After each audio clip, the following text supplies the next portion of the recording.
میری بیوی مجھ سے روزانہ کہتی گھر کی چھت پر ایک چھوٹا سا کمرہ بنوا دو تاکہ گھر کا کباڑ اس میں رکھ سکوں۔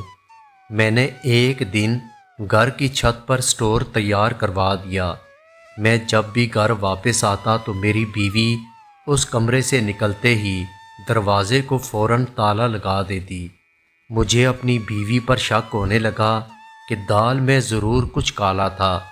ایک دن میں آفس نہیں گیا، میں گھر میں چھپ گیا تاکہ اپنی بیوی کا راز معلوم کر سکوں۔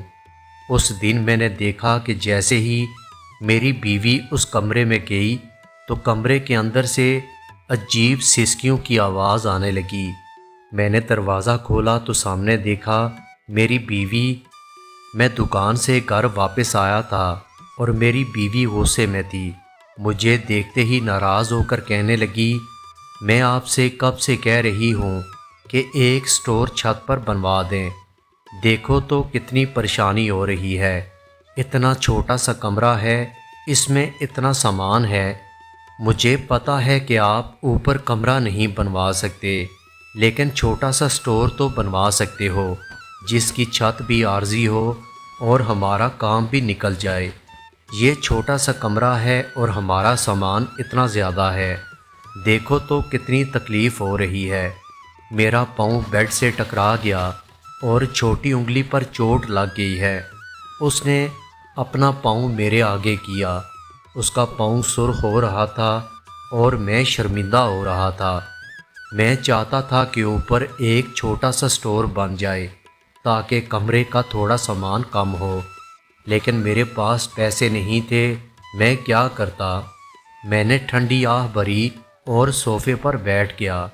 سچی بات تو یہ تھی کہ بیوی کی تکلیف دیکھ کر میرا دل دکھتا تھا۔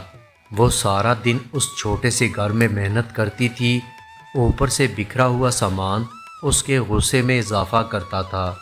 میں نے اس کا ہاتھ تھاما۔ میں نے کہا، بس ایک مہینہ رک جاؤ، اس بار کمیٹی نکلنے والی ہے، جیسے ہی پیسے ملیں گے میں سب سے پہلے تمہارا کام کرواؤں گا۔ بیوی طنزیہ نظروں سے مجھے دیکھ کر کچن میں چلی گئی، مگر قدرت کو شاید مجھ پر ترس آ گیا۔ ٹھیک 15 دن کے بعد میری برسوں سے رکی ہوئی بونس کی رقم مل گئی۔ میں خوشی سے پاگل ہو رہا تھا۔ گھر آ کر بیوی کو خوشخبری سنائی۔ اگلے ہی دن مستری بلا لیا اور چھت کے ایک کونے میں ایک چھوٹا سا لیکن مضبوط سٹور روم تیار ہو گیا۔ بیوی بہت خوش تھی۔ وہ کھڑے ہو کر سارا کام کرواتی رہی۔ جب سٹور مکمل ہوا تو اس نے بڑی پھرتی سے گھر کا پرانا کباڑ، ٹوٹے ہوئے صندوق، پرانی کرسیاں وہاں منتقل کر دیں۔ میں نے سکھ کا سانس لیا تھا کہ چلو اب گھر بھی کھلا لگے گا، میری بیوی بھی خوش ہوگی، مگر مجھے کیا پتہ تھا یہ سکون صرف طوفان سے پہلے کی خاموشی ہے۔ کچھ دن گزرے تو میں نے ایک عجیب بات محسوس کی۔ بیوی جو پہلے سارا دن میرے سامنے رہتی تھی اب گھنٹوں غائب رہنے لگی تھی۔ جب بھی میں دفتر سے تھکا ہارا گھر واپس آتا وہ سٹور روم سے نیچے اتر رہی ہوتی۔ اس کے ہاتھ میں ایک بڑا سا تالا ہوتا جو بڑی عجلت میں وہ دروازے پر لگاتی تھی۔ بیوی کے چہرے پر ایک عجیب گھبراہٹ ہوتی، جیسے اس کی کوئی چوری پکڑی گئی ہو۔ ایک شام میں نے اس سے کہا، تم ہر وقت سٹور میں کیا کرتی ہو اور تم اسے ہر وقت تالا لگا کر کیوں رکھتی ہو؟ میری بیوی میری بات سن کر گھبرا گئی، کہنے لگی، وہاں چوہے بہت ہیں، میں نہیں چاہتی کہ وہ پرانے کپڑوں کو خراب کر دیں۔ اس کا جواب بظاہر سادہ تھا، مگر اس کی آنکھوں میں ایک ڈر تھا جو کچھ اور کہہ رہا تھا۔ میں تھکا ہوا تھا، اس لیے کچھ کہنے کے بجائے اس سے کھانا مانگ کر کمرے میں چلا گیا۔ وہ چھوٹے سے کچن میں گئی اور میں بستر پر لیٹ کر چھت کو دیکھنے لگا۔ میں اپنی بیوی کو دنیا کی ہر آسائش دینا چاہتا تھا۔ میں چاہتا تھا کہ تھوڑا بڑا گھر لوں تاکہ اسے آسانی ہو، ایک اچھا سا کچن بنوا دوں تاکہ اسے کھانا پکانے میں تکلیف نہ ہو۔ یہ گھر میرے والد کے زمانے کا تھا۔ 40 گز کے اس گھر میں جگہ کہاں تھی؟ ایک چھوٹا سا کمرہ ایک واش روم اور کچن بننے کے بعد بالکل جگہ نہیں تھی، یہاں تک کہ مجھے اپنا موٹر سائیکل باہر گلی میں کھڑا کرنا پڑتا تھا۔ میں پچھلے اتنے عرصے سے بہت محنت کر رہا تھا کہ کسی طرح پیسے جمع ہوں اور میں یہ گھر بیچ کر کسی اچھے علاقے میں ایک مناسب گھر خرید لوں۔ خیر میری بیوی کھانا لے کر کمرے میں آئی تو اس کے ماتھے پر پسینہ آ رہا تھا، جو اس کی دن بھر کی مشقت کا پتہ دے رہا تھا۔ وہ کھانا رکھ کر میرے پاس بیڈ پر بیٹھ گئی۔ میں نے دھیرے سے اس کا نرم ہاتھ اپنے ہاتھ میں لیا اور بڑے پیار سے اس کی آنکھوں میں دیکھتے ہوئے کہا، میں جانتا ہوں تمہیں اس چھوٹے سے گھر میں پریشانی ہے۔ میں دیکھتا ہوں کہ تم کیسے اس تنگ جگہ میں گزارا کر رہی ہو۔ میرا بس چلے تو میں تمہارے قدموں میں ڈھیر ساری خوشیاں لا کر رکھ دوں۔ بیوی نے ایک لمبی آہ بھری اور اپنا سر میرے کندھے پر رکھ دیا۔ اس کی خاموشی میں ایک عجیب سی بے بسی تھی۔ میں نے اس کے ہاتھ کو تھوڑا دباتے ہوئے کہا، تم فکر نہ کرو، میں دن رات ایک کر دوں گا، بس تھوڑا وقت اور دے دو، میں اس گھر کی حالت کو بدل دوں گا۔ میری بیوی نے سر اٹھا کر میری طرف دیکھا تو اس کی آنکھوں میں آنسو تھے۔ اس نے مسکرانے کی کوشش کی، کہنے لگی، مجھے بڑا گھر نہیں چاہیے، بس یہ گھر تھوڑا سنور جائے تو میرا دل لگ جائے گا۔ اب دیکھو نا اس اسٹور روم کی وجہ سے میں کتنی غصہ ہو رہی تھی۔ میں نے اس کا ماتھا چوما۔ میں نے اس سے وعدہ کیا کہ اب حالات بدلیں گے۔ وہ رات ہم دونوں نے بہت باتیں کیں، مستقبل کے خواب دیکھے۔ باتوں کے دوران نہ جانے کب میری آنکھ لگی اور میں گہری نیند کی وادیوں میں اتر گیا۔ آدھی رات کا وقت تھا۔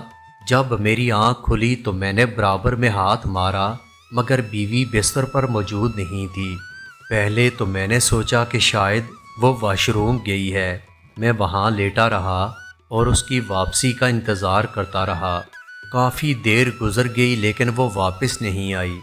میں اٹھ کر واش روم گیا، بیوی واش روم میں موجود نہیں تھی۔ میرے دل میں وہم ہونے لگا۔ میں کچن میں دیکھنے لگا، وہاں بھی خاموشی تھی۔ میں سوچنے لگا، اس وقت بیوی کہاں جا سکتی ہے؟ اب صرف ایک جگہ باقی تھی، وہ تھی گھر کی چھت۔ میں ننگے پاؤں دبے قدموں سیڑھیوں کی طرف جانے لگا۔ جیسے جیسے میں اوپر جا رہا تھا میرے دل کی دھڑکن تیز ہو رہی تھی۔ میں چھت پر پہنچا تو چاند کی مدھم روشنی میں دیکھا اسٹور کا دروازہ کھلا تھا، اندر سے روشنی باہر آ رہی تھی۔ میں ابھی قدم آگے بڑھانے والا تھا کہ بیوی کانپتی ہوئی باہر آئی۔ اس کے چہرے پر پسینہ تھا۔ وہ اس قدر ڈری ہوئی تھی، اس نے مڑ کر بھی نہیں دیکھا، بلکہ اس نے جلدی سے کانپتے ہاتھوں سے کنڈی لگائی، تالا لگایا اور واپس آنے لگی۔ میں سائے میں چھپ کر اسے دیکھ رہا تھا۔ وہ تالا لگا کر سینے پر ہاتھ رکھے تیزی سے نیچے اترنے لگی۔ میں جلدی سے پیچھے ہٹ کر کچن کے سائے میں ہو گیا۔ وہ میرے پاس سے گزری تو اس کے منہ سے عجیب سی آواز آ رہی تھی، جیسے وہ خود سے کہہ رہی ہو کہ بس تھوڑا سا اور انتظار کر لو، میرے شوہر کو پتہ نہیں چلنا چاہیے۔ اب میرا شک یقین میں بدل چکا تھا کہ اسٹور میں پرانے کباڑ کے علاوہ بھی کچھ ایسا تھا جس سے میں بے خبر تھا۔ اگلی صبح میں دفتر کے لیے تیار ہوا۔ بیوی نے روز کی طرح ناشتہ سامنے رکھا، مگر اس کی نظریں مجھ سے مل نہیں رہی تھیں۔ میں نے بظاہر اسے کچھ بھی محسوس نہیں ہونے دیا اور اسے خدا حافظ کہنے کے بعد گھر سے باہر نکل گیا۔ گلی کے موڑ تک گیا اور میں وہاں سے واپس مڑ کر گھر کی پچھلی دیوار کی طرف آنے لگا، جہاں سے محلے کی ایک تنگ گلی گزرتی تھی۔ وہاں ایک پرانی دیوار کے سہارے میں چھت پر نظر رکھ سکتا تھا۔ میں وہاں چھپ کر بیٹھ گیا۔ میرا دل کسی زخمی پرندے کی طرح سینے میں دھڑک رہا تھا۔ میری بیوی میری محبت تھی، میری زندگی کی ساتھی تھی، جس کے لیے میں نے دن رات ایک کر دیے تھے۔ کیا وہی بیوی مجھ سے کوئی راز چھپا رہی تھی؟ میرے ذہن میں عجیب خیال آ رہے تھے۔ مجھے خیال آ رہا تھا کہ شاید وہ کسی غلط راستے پر نکل پڑی تھی۔ مگر پھر اس کا معصوم چہرہ میری آنکھوں کے سامنے آتا، جس پر تھکن اور میرے لیے فکر صاف لکھی ہوتی تھی۔ میرے اندر عجیب سی آگ جل رہی تھی۔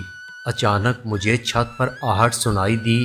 میں نے اپنا سانس روک لیا اور اوپر دیکھنے لگا۔ میری بیوی سٹور روم کا تالا کھول رہی تھی۔ اس کے چلنے کے انداز میں ایک عجیب سی چوری تھی، جیسے اسے ڈر ہو کہ دیواریں بھی اسے دیکھ رہی ہیں۔ اس نے تالا کھولا اور سٹور کے اندر داخل ہو گئی۔ اندر داخل ہونے کے بعد اس نے دروازہ فوراً بند کر لیا۔ مجھ سے مزید انتظار نہیں ہو سکتا تھا۔ میرا صبر ختم ہو چکا تھا۔ میں خاموشی سے گھر میں داخل ہوا۔ سیڑھیاں چڑھتے ہوئے مجھے محسوس ہو رہا تھا جیسے میں اپنی خوشیوں کی تدفین کرنے جا رہا تھا۔ جیسے ہی میں سٹور کے قریب پہنچا، وہاں سے عجیب آوازیں آنے لگیں، اور ان سب آوازوں کے درمیان بیوی کی دبی ہوئی سسکیاں بھی سنائی دے رہی تھیں۔ میں نے پریشانی اور دکھ کے عالم میں زور سے دروازہ بجایا۔ میں نے کہا، دروازہ کھولو۔ میری بیوی نے کانپتے ہوئے ہاتھوں سے دروازہ کھولا تو اندر کا منظر دیکھ کر میرے ہوش اڑ گئے، کیونکہ اندر میری بیوی، میں چوڑیوں کی دکان پر کام کرتا تھا۔ میرے گھریلو حالات اچھے نہیں تھے۔ چھوٹا سا گھر تھا، بس سبزی کا کام کرتے تھے۔ ماں گھروں میں کام کرتی تھی، اور ایسے ہی اماں اور ابا مل کر 2 بہنوں کی شادی کروا چکے تھے۔ اب مجھ سے بڑی ایک بہن باقی تھی، اور پھر میں نے انہی حالات کی وجہ سے اپنی پڑھائی چھوڑ دی۔ میں چوڑیوں کی دکان پر بیٹھنے لگا تھا۔ ایک دن میری چوڑیوں کی دکان پر ایک لڑکی آئی، جسے میں دیکھ کر اپنا دل ہار بیٹھا۔ وہ 17 سال کی خوبصورت لڑکی تھی، جس نے اپنا ہاتھ میری طرف بڑھایا تھا۔ اپنی پتلی کلائی چیک کرواتے ہوئے کہنے لگی، مجھے اچھی اچھی چوڑیاں پہنا دو۔ میں نے اسے چوڑیاں پہنا دیں، لیکن میں اس پر اپنا دل ہار بیٹھا تھا۔ اس لڑکی کے دکان سے جانے کے بعد میں دیر تک اسے دیکھتا رہا۔ اس دن کے بعد سے دکان کا کام میرے لیے بوجھ نہیں تھا، بلکہ میں روزانہ اس امید پر دکان پر جاتا تھا کہ شاید وہ لڑکی پھر آئے گی۔ پھر ایک دن جب بارش لگی ہوئی تھی، بازار میں بالکل سناٹا تھا۔ وہ لڑکی اچانک میری دکان کے سامنے آئی۔ وہ پوری طرح بھیگ رہی تھی۔ اس کے ہاتھ میں وہی چوڑیاں تھیں جو میں نے اسے پہنائی تھیں۔ میں نے فوراً اسے اپنی دکان کے اندر بلا لیا تاکہ وہ بارش سے محفوظ ہو سکے۔ وہ لڑکی بہت شرمندہ تھی، دوپٹے سے اپنے آپ کو چھپانے کی کوشش کر رہی تھی۔ میں نے بڑی سی چادر نکال کر اسے دے دی۔ میں نے کہا، سردی بہت ہو رہی ہے، اسے پہن لو۔ اس دن مجھے احساس ہوا کہ وہ صرف گاہک نہیں تھی، بلکہ وہ میری زندگی کا وہ حصہ بننے جا رہی تھی جس کے لیے میں نے بعد میں سب کچھ قربان کر دینا تھا۔ ہم دونوں کے درمیان باتوں کا سلسلہ شروع ہوا تو پتہ چلا کہ وہ پاس ہی ایک گلی میں رہتی ہے، اور اس کے حالات مجھ سے کچھ زیادہ اچھے نہیں تھے۔ اس کے والد ایک پرائیویٹ نوکری کرتے تھے، اور وہ بڑی مشکل سے اپنی تعلیم مکمل کر رہی تھی۔ ہماری یہ ملاقات محبت میں بدل چکی تھی، اور پھر ایک وقت ایسا آیا کہ میں نے اپنے گھر والوں کو اس کے گھر بھیجا، لیکن میرے والد بہت پریشان تھے کہ ہم اس کا خرچہ کیسے اٹھائیں گے۔ میں نے ضد کی کہ میں 2 شفٹوں میں کام کروں گا، مگر اس لڑکی کو اپنی شریک حیات بناؤں گا۔ لڑکی کے گھر والوں نے رشتے سے صاف انکار کر دیا تھا۔ ان کے الفاظ میرے کانوں میں گونج رہے تھے کہ ہم اپنی بیٹی کا رشتہ ایسے لڑکے کو نہیں دے سکتے جس کا کوئی اپنا مستقبل نہیں تھا۔ ان کی بات سن کر میرا دل جیسے ٹوٹ گیا تھا۔ میں اس رات گھر واپس آیا تو اپنی اوقات پر بہت رویا تھا۔ مجھے اپنی غریبی سے نفرت ہونے لگی تھی، لیکن اگلے دن جب میں دکان پر گیا تو وہ لڑکی خود وہاں آئی۔ اس کی آنکھیں سوجی ہوئی تھیں، اس کا چہرہ مرجھایا ہوا تھا۔ وہ میرے قریب آئی، کہنے لگی، بے شک میرے گھر والوں نے منع کر دیا، لیکن میں تم سے محبت کرتی ہوں اور تم سے شادی کروں گی۔ کہنے لگی، میں تمہارے ساتھ ہر طرح کے حالات میں گزارا کرنے کو تیار ہوں۔ آخر کار اس لڑکی کے گھر والوں کو ہار ماننا پڑی اور اس طرح ہماری شادی ہو گئی، مگر شادی کے بعد کی حقیقت اس سے بھی زیادہ کٹھن تھی۔ میرا وہ چھوٹا سا گھر جس میں صرف ایک کمرہ تھا، وہاں میرے بوڑھے والدین رہتے تھے۔ میں نے بیوی کو اسی کمرے کے ایک کونے میں جگہ دی، کمرے کے درمیان میں موٹا سا پردہ لٹکا دیا تاکہ ہماری الگ دنیا بن سکے، مگر وہ پردہ صرف نام کا تھا، دیوار تو تھی نہیں۔ اس لیے ہم نئے شادی شدہ جوڑے کو بہت پریشانی کا سامنا تھا۔ رات کو اگر میں بیوی سے کوئی پیار کی بات کرتا تو میری آواز میرے گلے میں رک جاتی، کیونکہ پردے کی دوسری طرف والد کی کھانسی کی آواز صاف سنائی دیتی تھی۔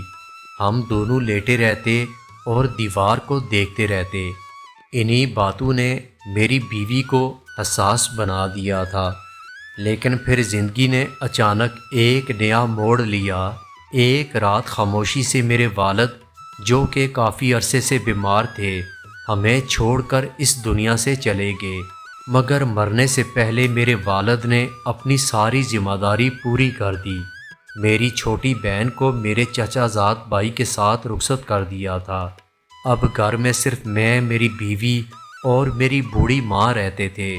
میری بڑی بہن، جس کی خالہ کے گھر شادی ہوئی تھی، جب وہ تعزیت کے لیے ہمارے گھر آئی، اس نے دیکھا کہ ہم چھوٹے سے گھر میں ایک کمرے میں کس طرح رہ رہے تھے۔ اس کا دل بھر آیا، وہ ماں کو اپنے ساتھ لے گئی۔ اب وہ پورا کمرہ ہمارا تھا، ہماری اپنی خلوت کے لمحات اب صرف ہمارے تھے۔ اس رات جب میں گھر واپس آیا تو گھر میں عجیب سا سکون تھا۔ بیوی نے اپنے میلے کپڑے بدل کر وہی فیروزی رنگ کا جوڑا پہنا تھا جو اسے بہت پسند تھا۔ اس رات ہم نے پرانی یادیں تازہ کیں، وہ چوڑیوں کی دکان، وہ پہلی ملاقات اور وہ رشتہ انکار ہونے کا دکھ، سب کچھ جیسے اس ایک رات کی قربت میں دھل گیا تھا۔ اب میری بیوی گھر میں اکیلی ہوتی تو میرے انتظار میں پریشان ہوتی۔ کبھی کبھی اس بات کو لے کر وہ مجھ سے جھگڑا کرتی، کہتی کہ تم سارا دن غائب رہتے ہو، میں دیواروں سے باتیں کرتی ہوں، کیا اس کی تنہائی اور اداسی دیکھ کر میرا دل دکھتا نہیں؟ میں نے اسے سمجھایا کہ تم سارا دن گھر میں اکیلی بور ہوتی ہو، تم ایسا کرو، اپنے میکے چلی جایا کرو، یا پھر اپنی ان پرانی سہیلیوں سے ملاقات کر لیا کرو جن کا تم اکثر ذکر کرتی ہو۔ اس نے اپنی سہیلیوں سے بات کرنا شروع کر دی۔ روزانہ اس کی کوئی نہ کوئی سہیلی میری غیر موجودگی میں ہمارے گھر آنے لگی۔ میری بیوی کا مزاج بہتر ہونے لگا، اس کے چہرے کی رونق واپس لوٹ آئی تھی، وہ بہت خوش رہنے لگی تھی۔ پھر ایک دن جب ہم رات کا کھانا کھا رہے تھے، اچانک بیوی کہنے لگی، اوپر چھت پر ایک سٹور بنوا دو تاکہ میں نیچے کا فالتو سامان اوپر شفٹ کر سکوں۔ دیکھو نا، جب میری سہیلیاں ایک ساتھ آ جائیں تو اس چھوٹے سے کمرے میں بٹھانے کو جگہ نہیں ہوتی۔ میں نے سوچا کہ پہلے اوپر ایک سٹور بنا لیتا ہوں تاکہ نیچے کا کباڑ اوپر چلا جائے، اور پھر آہستہ آہستہ پیسے جمع کر کے ایک چھوٹا سا کمرہ بنوا لوں گا تاکہ اماں کو عزت کے ساتھ واپس لا سکوں۔ میں نے اپنی جمع پونجی نکال کر مستری پر لگا دی۔ چند ہی دنوں میں گھر کے کونے میں ایک صاف ستھرا سٹور تیار ہو گیا۔ میری بیوی بہت خوش تھی، اس نے بڑی پھرتی سے سارا سامان اوپر پہنچا دیا، لیکن جیسے ہی وہ سٹور مکمل ہوا، بیوی کے رویے میں ایک تبدیلی آنے لگی۔ وہ سہیلیاں جو پہلے نیچے کمرے میں بیٹھا کرتی تھیں، اب اوپر سٹور میں جانے لگیں، اور سب سے عجیب بات یہ تھی کہ سٹور کو میری بیوی ہمیشہ تالا لگا کر رکھتی تھی، اور جب میں گھر واپس آتا تو وہ اوپر سے نیچے اترتی اور اوپر سٹور کو تالا لگا دیتی۔ مجھے اس پر عجیب سا شک ہونے لگا، آخر اس سٹور میں ایسا کیا تھا جسے وہ مجھ سے چھپا رہی تھی۔ اگلی صبح میں حسب معمول دکان پر جانے کی تیاری کرنے لگا۔ میں نے ناشتہ کیا، بیوی کو خدا حافظ کہہ کر گھر سے نکل گیا، لیکن گلی کے موڑ پر پہنچتے ہی میں نے موٹر سائیکل ایک جاننے والے کی دکان پر کھڑی کی اور واپس اپنے گھر کی پچھلی دیوار کی طرف جانے لگا۔ ہمارے گھر کے پیچھے دیوار کے ساتھ ایک پرانا درخت تھا جس کی شاخیں چھت تک جاتی تھیں۔ میں چھت کے کونے پر جا کر چھپ گیا۔ میرا دل سینے میں ہتھوڑے کی طرح بج رہا تھا۔ تھوڑی دیر گزری تھی کہ سیڑھیوں پر بیوی کے قدموں کی آواز سنائی دی۔ وہ اوپر آئی، اس نے چاروں طرف مڑ کر دیکھا کہ کہیں کوئی اسے دیکھ تو نہیں رہا۔ پھر اس نے تالا کھولا۔ وہ جیسے ہی اندر داخل ہوئی، اس نے اندر سے کنڈی لگا لی۔ میں سائے کی طرح دیوار کے ساتھ لگ کر اسٹور کے دروازے تک پہنچا۔ اسٹور کے اندر بالکل خاموشی تھی۔ پھر اچانک بیوی کے چیخنے اور چلانے کی آواز آنے لگی۔ وہ کسی کو پکار رہی تھی۔ نہیں، ایسا مت کرو، مجھے جانے دو۔ میں بیوی کی آواز سن کر گھبرا گیا۔ میرا پورا جسم پسینے سے شرابور ہونے لگا۔ میں نے بغیر کچھ سوچے دروازے کو پیٹنا شروع کر دیا۔ میں نے کہا، دروازہ کھولو۔ میں نے دوسری بار زور سے لات ماری۔ میں نے کہا، میں دروازہ توڑ دوں گا، دروازہ کھولو۔ دروازہ کھلا۔ اندر کا منظر دیکھ کر میری آنکھیں کھلی کی کھلی رہ گئیں۔ میرے پیروں کے نیچے سے زمین نکل گئی۔ اسٹور کا وہ نقشہ ہی بدلا ہوا تھا۔ سامنے کی دیوار پر ایک بڑا سا کالا پردہ لٹک رہا تھا جس کے آگے ایک جدید قسم کی لائٹ لگی ہوئی تھی جو پورے کمرے کو مصنوعی اور تیز روشنی دے رہی تھی۔ ایک جگہ موبائل رکھا ہوا تھا۔ موبائل کا کیمرہ آن تھا اور وہ سیدھا بیوی کی طرف فوکس تھا۔ میں نے بیوی کو دیکھا تو میرا دم حلق میں اٹک گیا۔ اس کا لباس انتہائی مختصر اور غلط تھا، ایسا لباس جو میرے سامنے بھی پہننے سے وہ شرما سکتی تھی۔ اس کے بال کھلے ہوئے تھے اور چہرے پر گہرا میک اپ تھا، اور مجھے یہ سمجھنے میں دیر نہ لگی کہ وہ اس چھوٹے سے اسٹور نما کمرے میں کیمرے کے سامنے ناظرین کے لیے ادائیں دکھا رہی تھی۔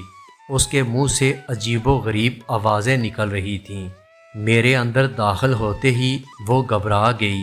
اس کے چہرے پر شرمندگی کے آثار نظر آ رہے تھے۔ وہ اپنے جسم کو چھپا رہی تھی، لیکن بہت دیر ہو چکی تھی۔ میرے دماغ نے کام کرنا چھوڑ دیا تھا۔ یہ میری وہی بیوی تھی جس سے میں محبت کرتا تھا۔ یہ وہ معصوم لڑکی تھی جس نے ایک پردے کے پیچھے زندگی گزارنے کا وعدہ کیا تھا۔ یہ تو کوئی اور عورت تھی جو چند پیسوں کے لیے اپنی حیا اور میری عزت کا سودا کر رہی تھی۔ مجھے لگا جیسے کسی نے میرے سینے میں خنجر گھونپ دیا ہو۔ میں نے کانپتی آواز میں پوچھا، تم یہ کیا کر رہی تھیں؟ وہ کچھ بھی نہیں بولی، بس روتی جا رہی تھی۔ میں نے آگے بڑھ کر موبائل اٹھایا، اس کی سکرین دیکھی تو میرا خون کھول اٹھا، کیونکہ میری بیوی کو ہزاروں لوگ دیکھ رہے تھے، اسی لیے میری بیوی وہاں تالا لگا کر رکھتی تھی۔ میں نے موبائل کو دیوار پر دے مارا جو چکنا چور ہو چکا تھا۔ بیوی نے چیخ ماری اور میرے پاؤں پکڑ لیے، کہنے لگی، پلیز مجھے معاف کر دو، میں نے یہ سب تمہارے لیے کیا تھا کیونکہ میں تمہارے حالات کو بہتر بنانا چاہتی تھی۔ میں اس پر غصے سے چلانے لگا۔ میں نے کہا، خاموش ہو جاؤ، اپنی بے حیائی کو محبت کا نام مت دو۔ میری غیرت اتنی سستی تھی کہ تم نے اسے سوشل میڈیا پر نیلام کر دیا۔ کیا تمہیں مجھ پر بھروسہ نہیں تھا؟ میں اتنی محنت کر رہا تھا۔ میں نے اپنی بیوی کو طلاق نہیں دی، مگر وہ اب میرے لیے صرف ایک زندہ لاش تھی جس کے ساتھ مجھے اپنی باقی زندگی گزارنی تھی۔ دوستو، یہ تھی ہماری آج کی ویڈیو۔ امید کرتا ہوں کہ آپ کو پسند آئے گی۔ دوستو، اگر آپ کو ویڈیو اچھی لگی ہو تو ویڈیو کو لائک اور میرے چینل کو سبسکرائب ضرور کیجیے گا۔ دوستو، اپنا بہت سارا خیال رکھیے گا۔ ملتے ہیں اگلی ویڈیو کے ساتھ۔